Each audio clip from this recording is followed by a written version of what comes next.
slots that we can fill. So if you're interested in that, the cost on that's $25. So go ahead and sign up sheets are out there. This is the last night. This is the last night to sign up because it's this Friday. So, and I know it's going to be pretty cool. They have some pretty cool music in the food. What are we eating? Sliced top sirloin and chicken marsala. Chicken marsala and sliced top sirloin. Dinner rolls and baked potatoes and chives and horsey sauce and au jus. Is there salad for people like salad and ranch and double cheeseburgers? Double cheeseburgers with onion rings and barbecue. Okay. The other announcement is that we have a youth snow day, which all the youth are back there, so I don't know why I'm announcing this, but we are having a youth snow day this Saturday for your parents that might be interested in bringing your young person. And see Chris Cypher for more details. All right. We are in Genesis chapter 4. Let's go ahead and turn there. If you don't have a Bible, lift your hand and we'll get one to you. How about the weather today? I mean, here I was talking about maybe going out and playing some golf or something down, when it gets nice and certainly old man winter has shown up again. Genesis chapter 4.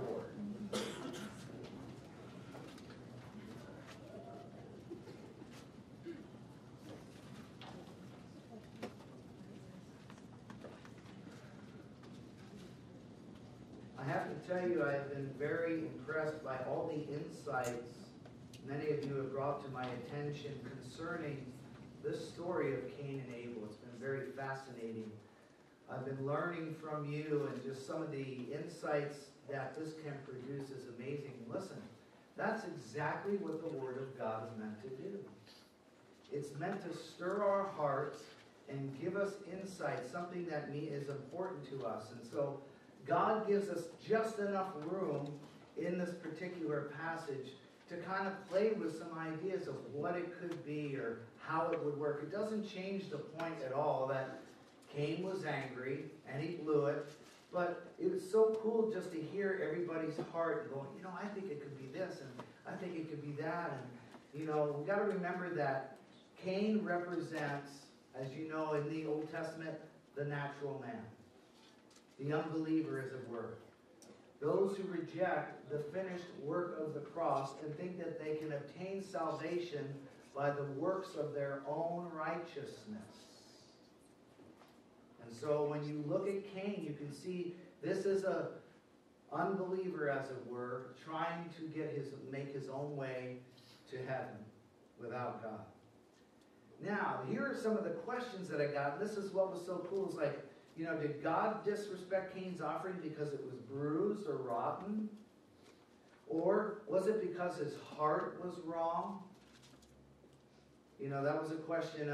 Or did God reject a perfectly good offering? And this is something that came to me as I was talking to Jill Harwell about this. She was sharing some things. I thought, maybe it was a perfect offering as far as what Cain could bring. And God chose to reject it or disrespect it or not to accept it to set Cain off. That is, just to tip him over so that God could start dealing with him. Because you know what it's like when someone's angry and they're not showing it yet? It's just that one more push that's going to help expose the poison that's inside. Because we see God coming right to Cain and asking him questions. Why are you so angry? So those are some of the things that we talked about. This idea of God, perhaps this offering was okay, but God rejected it for the mere purpose of exposing his hidden anger. That's what's so cool about the Word. You can kind of reflect on those things. Now it's true in this passage, he was furious. Very, very furious, because he said, hey, I've done all this work. This is a perfectly good offering in my mind, and it didn't stand for nothing in the eyes of God. And he was very angry, and he couldn't worship God. He was really mad because he couldn't worship God on his own terms. And you know people like that, don't you?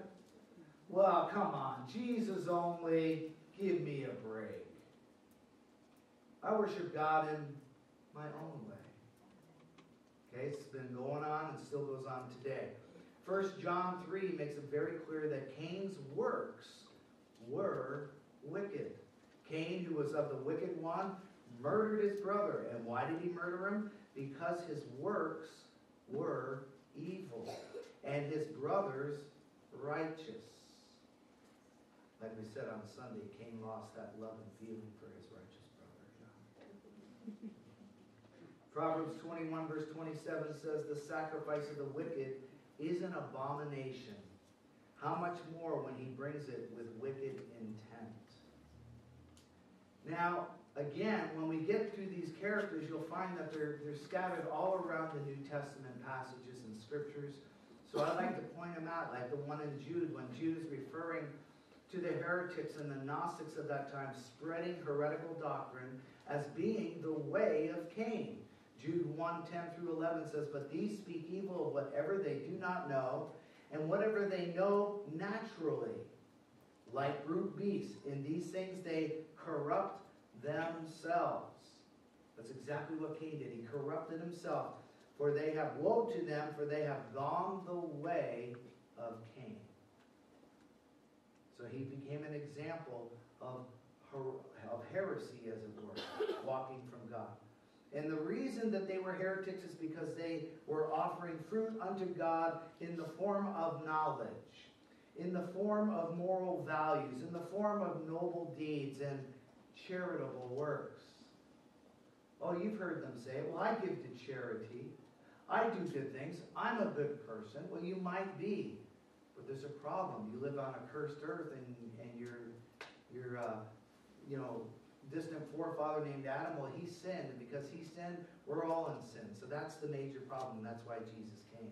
This is the way of Cain. So the best thing that you and I can do when we try to bring the best of our works, or the fruits of our cursed ground, what does the Bible tell us?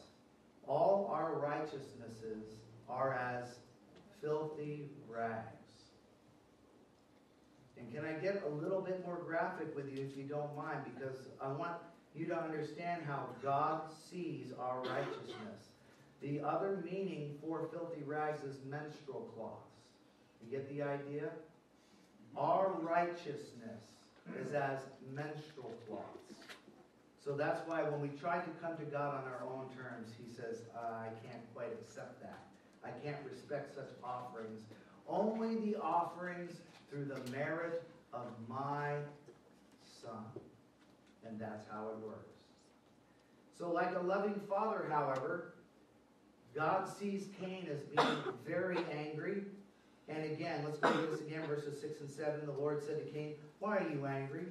Why is your countenance fallen? Why are you in this angry trance, ticked? If you do well, will you not be accepted? If you do not do well, sin lies at the door and its desires for you. Man, it wants to pounce on you and take you down. If you did well, he'd be accepted. God was giving him a choice right there. Come on, Cain. If not, he said, sin was crouching like a roaring lion, seeking to devour him. And he goes, Cain, you must rule over it. You must take dominion of this. But he didn't. He didn't want to listen. So this is what happens in verse 8. Now Cain talked with Abel, his brother, and it came to pass when they were in the field that Cain rose up against Abel, his brother, and killed him. Okay, so now he commits the act, that hatred, that enmity between his brother, the jealousy, grew into a rage, which grew into premeditated murder. It takes some time, but eventually that's where he was at. And so the Lord said to Cain, where is Abel, your brother? Do you think God knew? Yeah, I think he did. Where's Abel, your brother? Again, the same way he came to Adam is the same way he comes to Cain, with a question, to get him to confess his sin. Where's your brother, Abel? Listen to his attitude. I don't know. Am I my brother's keeper? Whoa. I can hear him saying it just that way. I don't know. Am I my brother's keeper? Get off my back. I think that's his attitude. And God says, what have you done? Cain, what have you done? The voice of your brother's blood. First mention of blood. Your brother's blood cries out to me from the ground. It's talking to me, Cain. I know what you've done. Oh man. Cain, his attitude is cold, man. Denying any responsibility whatsoever. And I believe he's answering God in a very sarcastic way, which reveals he had a beef with God too. Because usually when you got a beef against your brother, you got a beef with God too. You're mad at God. Now there may not have been a human witness to Cain's crime, but God saw it. And the solemn lesson is true of these sayings in the scripture. Be not deceived. God is not mocked. Be sure your sin will find you out. For there is nothing covered that shall not be revealed, neither hid that shall not be known. Man, God sees all. God knows all. And it's likely Abel knew about Cain's anger. I mean, how do you hide that? And it's almost like Cain and Abel were going out, and I know I'm kind of adding to it a little bit, but just, I'm trying to work this out in my mind. Like Cain and Abel, Cain's just like, hey man, let's go talk about it. Abel is more than ready to go, come on, Cain, we got to work this out, man, God's not mad at you. God's not angry with you. But the whole time, Cain kept leading him out to the field just for the perfect time to strike him. Now, there could have been workers around. It's not just two of them. They had servants. They had people working around them. And so you have to understand that as they're walking out, Cain had to take him away in a secluded place. So I can see, yeah, man, Abel, we need to talk and blah, blah, blah, just to set him up and to have him killed. Cain had premeditated and plotted and planned this murder. And I recall Kenny saying, this is something my pastor taught us a long time ago. God can change the heart, but he cannot change your mind. This is the part, it's through this that God can get to my heart. But if I don't change this, then God's not going to get here. It'll all be head knowledge up here.